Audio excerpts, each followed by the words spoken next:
It's super easy, right? You got a 10 safe. We'll put that on safe. You're going to stick the magazine, close the lever, turn the safety off.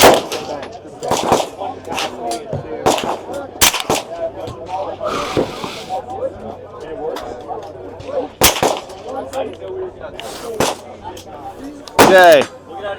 It's very smooth, easy to operate. I like the fact, one of the things I teach everybody is you should always be in control of the firearm with your dominant hand. So if you're right-handed, I can operate everything with my left hand and not lose control of the weapon. I think that's critical. Gun safe, enjoyable. Henry, Homesteader.